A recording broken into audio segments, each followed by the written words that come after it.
فقہ حنفی کی مشہور و معروف کتاب نور الایضاح کے اندر نماز کے اندر مکروہات کا بیان صفحہ نمبر 86 پر چل رہا ہے۔ اس میں نماز کی حالت میں کپڑوں کے ساتھ کھیلنا یا بدن کے ساتھ کھیلنا مکروہ قرار دیا گیا۔ اس کی وجہ علامہ عبدالرزاق بطرالوی رحمہ اللہ تعالی نے یہ بیان کی کہ خشوع نماز کی روح ہے، تو یہ نماز کے اندر کپڑوں کے ساتھ کھیلنا یا بدن کے ساتھ کھیلنا خشوع و خضوع کے منافی ہے،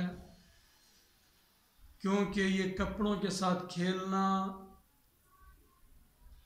ایسی غرض کے لیے ہوتا ہے جو درست نہیں ہے۔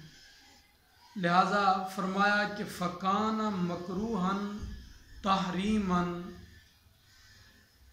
کہ کپڑے اور بدن کے ساتھ کھیلنا یہ مکروہ تحریمی ہے، اور اس پر نبی کریم صلی اللہ تعالی علیہ وآلہ وسلم کا فرمان بیان کیا کہ حضور علیہ السلام نے ارشاد فرمایا ان اللہ کرہ لکم ثلاثا، کہ اللہ تبارک و تعالی نے تمہارے لیے 3 کاموں کو ناپسند فرمایا، مکروہ قرار دیا۔ العبث فی الصلاۃ، پہلے نمبر پر بیان کیا نماز میں کھیلنا، عبث کام کرنا، بے فائدہ کام کرنا، یہ مکروہ ہے۔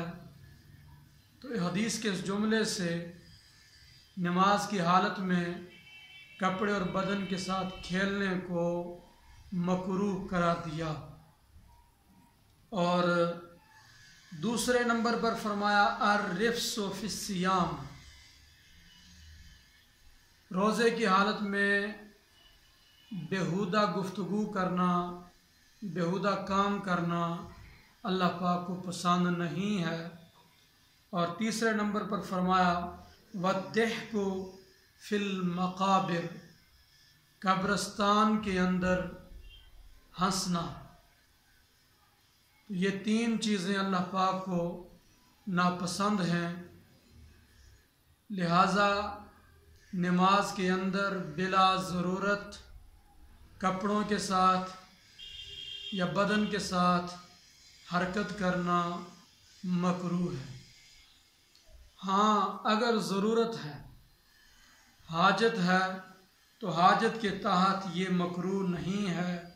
اس کی مثال یہ ہے کہ گرمیوں میں نمازی کو پسینہ آ گیا، جس کی وجہ سے دل خشوع و خضوع کو چھوڑ کر پسینے کی طرف متوجہ ہوتا ہے، خشوع و خضوع میں خلل آتا ہے، تو پسینہ صاف کر سکتا ہے بشرطے کہ عمل کثیر نہ پایا جائے۔ جب تک عمل کثیر نہیں پایا جائے گا تب تک ضرورت کے تحت، حاجت کے تحت اعضاء کو حرکت دے سکتا ہے، اور اگر عمل کثیر پایا جا رہا ہے پھر نماز ٹوٹ جائے گی۔